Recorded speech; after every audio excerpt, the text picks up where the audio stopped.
Laurent Bazin vous informe sur Europe 1. On refait donc ce soir le match François Hollande-Emmanuel Macron puisque l'ancien président a décidé de ne pas épargner son ancien protégé dans le livre qu'il publie, Les leçons du pouvoir, et dans les interviews qu'il donne, que ce soit au Nouvel Observateur, on l'a entendu tout à l'heure pendant la pub, ou hier soir sur France 2. On va entrer donc ce soir dans les coulisses de cette rivalité. En bleu ce soir, on joue avec l'éditorialiste d'Europe 1, Catherine Ney. Bonsoir Catherine. Bonsoir. Et avec Bérangère Bonte d'Europe 1 également, bien évidemment. Bonsoir Bérangère. Bonsoir. Auteur des Mercredis de l'Élysée qui sort aujourd'hui aux éditions de l'Archipel. Alors, j'ai la liste des récriminations de François Hollande dans le livre et dans ses interviews. Emmanuel Macron n'est pas social-démocrate, il creuse les inégalités, il a une vision monarchique de la présidence. Et puis surtout, semble-t-il, il m'a menti. Est-ce que c'est ça le principal reproche que fait François Hollande finalement à Emmanuel Macron? L'avoir trahi, avec méthode, avait-il dit?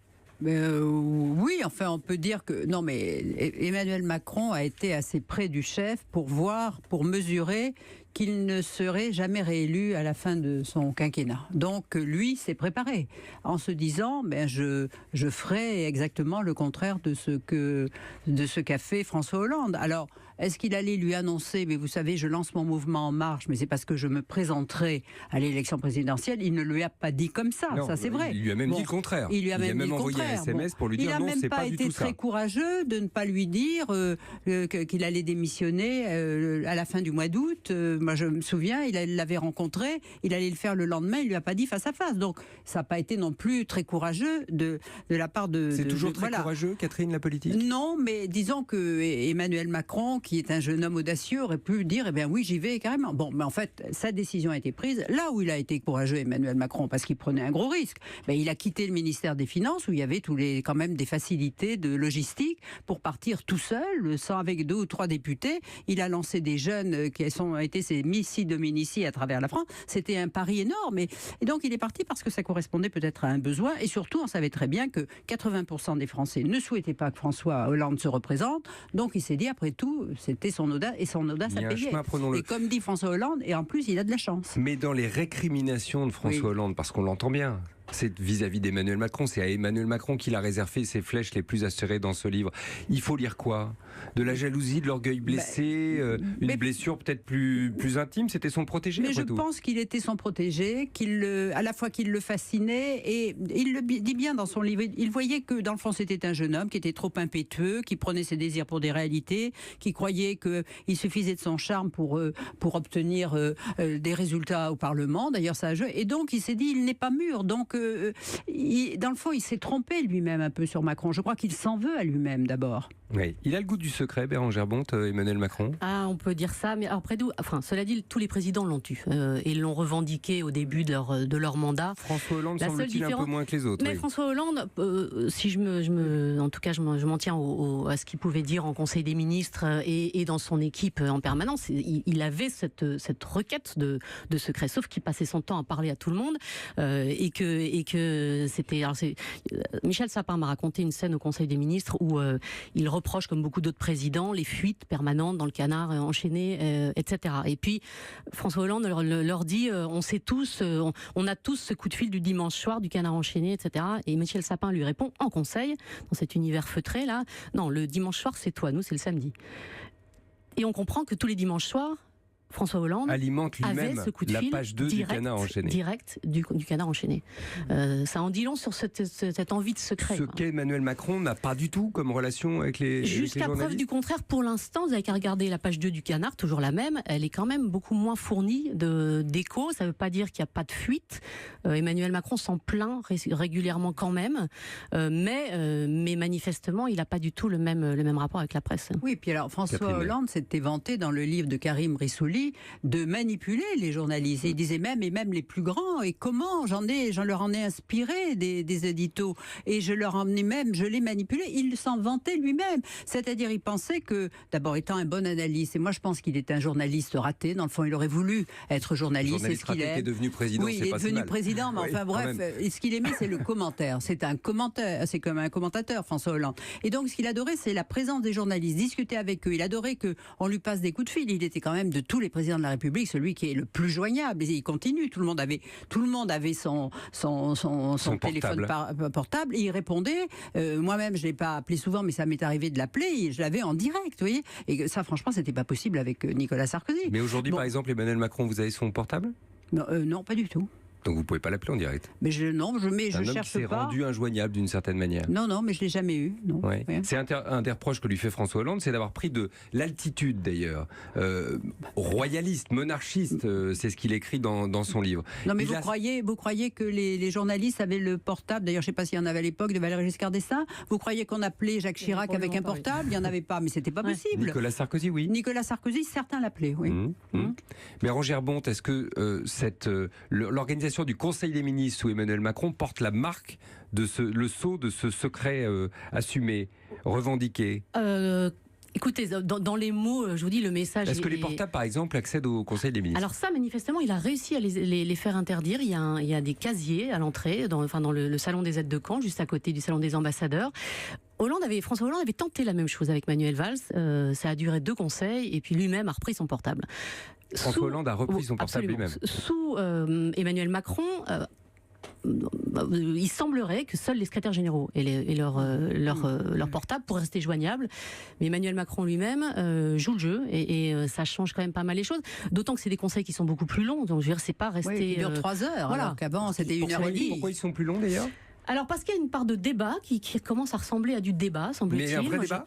Oui. Quand on n'est pas d'accord, on peut l'exprimer en Conseil des ministres avec Emmanuel Macron et ça ne sort pas. Je raconte par exemple, vous savez, il y a une partie D que Nicolas Sarkozy avait instaurée, même si c'était pas vraiment tout à fait du débat. François Hollande l'avait un peu gardé, mais là aussi, ça n'avait de débat que le nom. S'en était revendiqué en tout cas. Là, moi, je raconte par exemple un débat qui a eu lieu sur Notre-Dame-des-Landes au mois de décembre, donc relativement en amont. Il y a de la place pour une forme de désaccord. On n'est pas dans c'est pas le Conseil national du PS. Non, mais dans son livre, dans son livre, justement, François Hollande en parle des conseils des ministres où il aurait voulu instaurer des débats, mais il avait trop peur des fuites et que tout allait sortir. Même ne répondait pas. C'est-à-dire ça aussi, c'est une marque de fabrique d'Emmanuel Macron en Conseil des ministres. Il leur a dit, il leur a beaucoup répété, je veux vous entendre, comme De Gaulle. Je veux vous entendre. De Gaulle détestait les taiseux, Emmanuel Macron, c'est pareil. Et les 2 seuls ministres communs de l'époque Hollande et de l'époque Macron se sont tenus vraiment à carreau au début. Annick Girardin m'a dit mais moi je mouftais pas les 2 premiers conseils. Je me suis dit ça ne va pas tenir. Tout ce que je vais dire là comme avant sera raconté. Et puis petit à petit, l'un comme l'autre, c'est Jean-Yves Le Drian, le deuxième, ils ont été assez surpris. Passionnant discussion. On refait, si j'ose dire, le match Macron-Hollande ce soir. Vous pouvez aussi me donner votre avis sur le livre de François Hollande qui est publié aujourd'hui. Est-ce que vous irez l'acheter par exemple? Est-ce que vous comprenez ses critiques vis-à-vis de son successeur à l'Élysée? On en parle avec Catherine et Bérangère Bonte. Et vous au 39-21 dans une minute. Pour intervenir sur Europe 1, appelez le 39-21. 50 centimes la minute. Leclerc. Papa, tu fais quoi là? Regarde-moi ça, un siège bébé autopivotant Clipperton, top sécurité et top pratique. Harnais 5 points, dossier 3 positions. T'es spécialiste en siège bébé maintenant. Je m'intéresse, j'ai promis à Régis de le conseiller et là je peux même le garantir. Ça, c'est du costaud. Chez Leclerc, il y a tout pour les parents qui veulent tout pour leur bébé. Avec du 10 au 21 avril, le siège auto-pivotant Clipperton de 0 à 4 ans environ à 93 € seulement. Avec en plus 10 € en ticket Leclerc. Voir modalités et magasins participants sur www.e.leclerc. Bon papa, on y va? Salut, moi c'est Stéphane, comme le prénom. Les gens disent souvent que j'ai tendance à me répéter, et c'est vrai, j'ai souvent tendance à me répéter. Du coup, j'entends souvent, Stéphane, ça serait bien que tu changes de disque parce que c'est usant. Alors quand j'ai vu que chez Citroën, jusqu'à 50 € étaient offerts sur les forfaits freinage, je me suis dit, chouette alors, je vais pouvoir changer de disque. Du coup, merci Citroën. Les services Citroën vous simplifient la vie. Citroën. Offre non cumulable réservée aux particuliers, valable jusqu'au 30 avril 2018 pour l'achat d'une prestation de freinage dans le réseau Citroën participant. Détails sur citroën.fr. Europe Soir, Laurent Bazin sur Europe 1. On refait le match Hollande-Macron ce soir à l'occasion de la sortie du livre de l'ancien président, Les leçons du pouvoir. Je parle évidemment de François Hollande et on en parle ce soir avec l'éditorialiste Catherine Ney et avec Bérangère Bonte, auteur des Mercredis de l'Élysée qui sort aujourd'hui à l'Archipel. On en parle aussi avec vous au 39-21. Bonsoir Anthony. Oui, bonsoir Laurent, bonsoir à tous. Alors, est-ce qu'un président doit écrire ça, ce qu'on entend ou ce qu'on lit, en tout cas des bonnes feuilles publiées du livre de François Hollande? Qu'en pensez-vous? Alors je trouve à la fois que le titre est d'une prétention extraordinaire et les leçons, vous voulez dire? Oui, Ouais. Et les mots qui ont pu être retirés pour l'instant qui sont sortis, je trouve que c'est même pas digne d'un président de la République. Enfin, comment il peut les expliquer qu'il n'a pas vu arriver M. Macron? Je pense que M. Hollande était un homme tout à fait intelligent. On n'arrive pas à un poste comme ça par hasard. Donc nous faire croire qu'il n'a pas vu M. Macron arriver, ça me fait penser à une bagarre de cours d'école. En fait, je trouve que c'est pas digne du tout. On peut faire confiance à ses amis ou à ses protégés. Emmanuel Macron était un protégé de François Hollande. Ouais, un protégé. Ou alors il avait été son collaborateur à l'Élysée, il a été son conseiller économique, puis son secrétaire général adjoint. Ouais, ou alors est-ce qu'il pensait que M. Macron n'aurait pas été si vite, mais que ça aurait peut-être été pendant 2 ou 3 mandats, sa candidature, je sais pas, mais on a l'impression qu'il est surpris, mais enfin... Vous dites en tout cas que c'est pas au niveau. Vous dites que c'est pas au niveau. Voilà ce qu'on entend. N'hésitez pas à continuer à réagir évidemment au 39 21. C'est pas au niveau, Catherine Ney ? Écoutez, c'est un peu rapide en tous les cas. Quand Valéry Giscard d'Estaing a écrit Le pouvoir de la vie, il ne voulait pas se venger de Chirac et il a attendu plus longtemps. Et pourtant, il y avait à en dire. Non, mais je crois que oui. Surtout, il dit que sa carrière politique est terminée. On voit pas. Donc, pourquoi l'a-t-il écrit? C'est sûrement pour. Je ne sais pas quelle est sa motivation. En tous les cas, on va voir si ce livre rencontre le public, s'il y a une curiosité. Alors, il paraît que ce matin à Bordeaux. Alors, dans le journal, il semblait. Oui, il semblait qu'il y avait un petit frémissement. Voilà, bon, une curiosité, oui. Mais c'est un homme aussi qui n'a pas fait de campagne présidentielle, qui n'a pas pu défendre son bilan, qui a parlé une fois depuis, mais enfin je veux dire qui a dû, et quand on connaît son goût de la parole, après tout, on sent ça. Moi je sens ça aussi, la disparition subite sans avoir pu faire ce bilan, est quelque chose qui doit être plus fort que tout. Le fait de ne pas avoir concouru, en tout cas, c'est quelque chose je sais pas si ça le hante, mais qui l'occupe. C'était la question hier soir, on va l'écouter si vous voulez bien, Catherine, la question que lui posait Anne-Sophie Lapix. Vous rappelez que Emmanuel Macron ne vous a pas battu, que ce n'était pas un rival. Vous auriez pu le battre, vous, à cette élection? J'aurais pu, mais je ne l'ai pas voulu. J'aurais pu, mais je ne l'ai pas voulu. Oui, mais enfin, ça, il recompose l'histoire. C'est qu'il n'a pas pu, il ne pouvait pas se présenter. D'abord, il y a eu 2 choses. Les Français ne le voulaient pas. Et je crois que ce qui a complètement cassé sa candidature possible, d'abord, il n'avait pas les résultats annoncés qu'il le prévoyait sur le chômage. Ça n'était pas ça. Et puis surtout, j'ai perdu le fil de ce que j'allais vous dire. Il n'était plus en mesure, il n'était pas en situation de se présenter. Ce qu'il explique dans son livre, d'ailleurs, la situation politique ne s'y prêtait pas. Oui. Et puis il dit aussi qu'il s'est sacrifié pour pas faire imploser la gauche. Vous faites la moue, Catherine. Mais non, mais je crois que j'ai pas compris pourquoi il se laissait imposer une primaire. Je veux dire, un président sortant ne passe pas par une primaire pour se faire réélire. À partir du moment où, je ne sais pas, c'était pour le sauver, disait Jean-Christophe Cambadélis, on allait instaurer pour la présidentielle vous imaginez le président de la République qui est élu et qui aurait débattu avec Benoît Hamon, tout ça, c'était ridicule. On savait très bien que ça ne marcherait pas.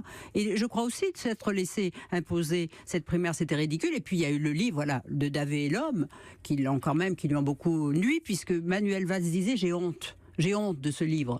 C'était en décembre.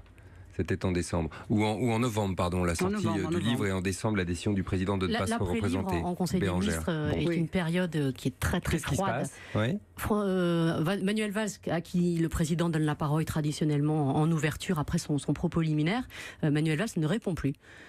C'est-à-dire, Monsieur le Premier ministre, vous avez quelque chose à ajouter avant d'attaquer l'ordre du jour? Absolument rien, c'est à vous. Voilà, et ça, je veux dire, c'est une période qui suit une période pendant laquelle Manuel Valls a un peu rongé son frein, etc. Donc, ce livre qui arrive après tout le reste, après le départ de Macron, est une période glaciale.